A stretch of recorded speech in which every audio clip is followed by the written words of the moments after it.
बिस्मिल्लाहिर्रहमानिर्रहीम। शुरू करते हैं अल्लाह पाक के बाबरकत नाम से जो बड़ा मेहरबान निहायत ही रहम करने वाला है। आज का वाक़या हज़रत ईसा अलैहिस्सलाम के बारे में है, तो ये वाक़या आखिर तक लाजमी देखिएगा। तो चलिए वीडियो शुरू करते हैं। हज़रत ईसा अलैहिस्सलाम ने जब यहूदियों के सामने अपनी नबूवत का ऐलान फरमाया, तो चूँकि यहूदी तौरात में पढ़ चुके थे कि हज़रत ईसा मसीह अलैहिस्सलाम उनके दीन को मनसूख कर देंगे, इसलिए यहूदी आपके दुश्मन हो गए। यहाँ तक कि जब हज़रत ईसा अलैहिस्सलाम ने यह महसूस फरमा लिया कि यहूदी अपने कुफर पर अड़े रहेंगे और वो मुझे कत्ल कर देंगे, तो एक दिन आपने लोगों को मुखातिब करके फरमाया कि मन अंसारी इलल्लाही, यानी कौन मेरे परवरदिगार होते हैं अल्लाह की दीन की तरफ। 12 या 19 हवारियों ने ये कहा कि नहनु अंसारुल्लाही आमन्ना बिल्लाही वशहद बि अन्ना मुस्लिमून, यानी हम खुदा के दीन के मददगार हैं, हम अल्लाह पर ईमान लाए और आप गवाह हो जाएं कि हम मुसलमान हैं। बाकी तमाम यहूदी अपने कुफर पर जमे रहे, यहाँ तक कि जोश व अदावत में उन यहूदियों ने आपके कत्ल का मंसूबा बना लिया और एक शख्स को यहूदियों ने, जिसका नाम ततियानूस था, आपके मकान में आपको कत्ल कर देने के लिए भेजा गया। इतने में अचानक अल्लाह ताला ने हज़रत जिब्राईल अलैहिस्सलाम को एक बदली के साथ भेजा और इस बदली ने आपको आसमान की तरफ उठा लिया।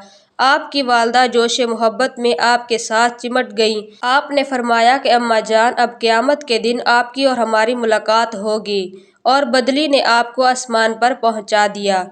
ये वाक़या बैतुल मुक़द्दस में शब-ए क़द्र की मुबारक रात में वक़ूए पज़ीर हुआ। उस वक्त आपकी उम्र शरीफ 33 बरस की थी। और ततियानूस जब बहुत देर मकान से बाहर नहीं निकला, तो यहूदियों ने मकान में घुस कर देखा तो अल्लाह ताला ने ततियानूस को हज़रत ईसा अलैहिस्सलाम की शक्ल का बना दिया।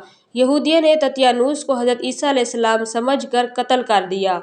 उसके बाद जब ततियानूस के घर वालों ने गौर से देखा तो सिर्फ चेहरा हज़रत ईसा अलैहिस्सलाम का था, बाकी सारा बदन ततियानूस ही का था। तो उसके अहले ख़ानदान ने कहा कि अगर ये मकतूल हज़रत ईसा है तो हमारा आदमी कहाँ है, और अगर ये ततियानूस नहीं है तो हज़रत ईसा अलैहिस्सलाम कहाँ गए। इस पर खुद यहूदी में जंग व जदाल की नौबत आ गई और खुद यहूदियों ने एक दूसरे को कत्ल करना शुरू कर दिया और बहुत से यहूदी कत्ल हो गए।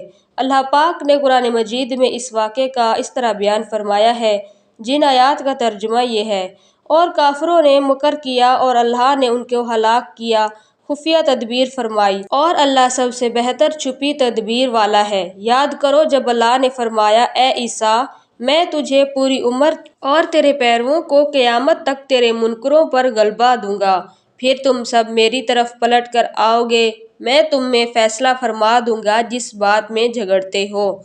आपके आसमान पर चले जाने के बाद हज़रत मरियम रज़ी अल्लाह ताला अन्हा ने 6 बरस दुनिया में रहकर वफ़ात पाई। बुखारी मुस्लिम में है कि कुर्बे क़यामत के वक्त हज़रत ईसा अलैहिस्सलाम ज़मीन पर उतरेंगे और नबी आखिरुज़्ज़मां सल्लल्लाहु अलैहि वसल्लम की शरीयत पर अमल करेंगे और दज्जाल को कत्ल करेंगे और सलीब को तोड़ेंगे। 7 बरस तक दुनिया में अदल फरमा कर वफ़ात पाएंगे और मदीना मुनव्वरा में गुंबद खज़रा के अंदर मदफून होंगे। और कुरान मजीद में ईसाइयों का रद्द करते हुए ये भी नाजिल हुआ कि जिन आयात का तर्जुमा ये है, और बेशक इन्होंने इसको कत्ल ना किया बल्कि अल्लाह ने अपनी तरफ उठा लिया और अल्लाह गालिब हिकमत वाला है। हज़रत ईसा अलैहिस्सलाम के इस वाक़े से हमें ये सबक मिलता है कि हज़रत ईसा अलैहिस्सलाम यहूदियों के हाथों मकतूल नहीं हुए और अल्लाह ने आपको आसमानों पर खुद उठा लिया।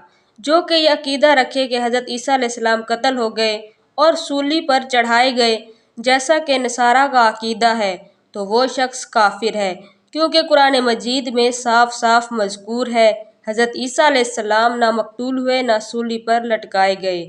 तो नाजरीन, ये थी आज की वीडियो। उम्मीद है कि आज की वीडियो आपको अच्छी लगी होगी। वीडियो को लाइक कर दीजिए और अपने दोस्तों के साथ शेयर कीजिए और चैनल को भी ज़रूर सब्सक्राइब करें। मिलते हैं अगली वीडियो में। अपना बहुत सारा ख्याल रखिएगा। अल्लाह हाफिज़।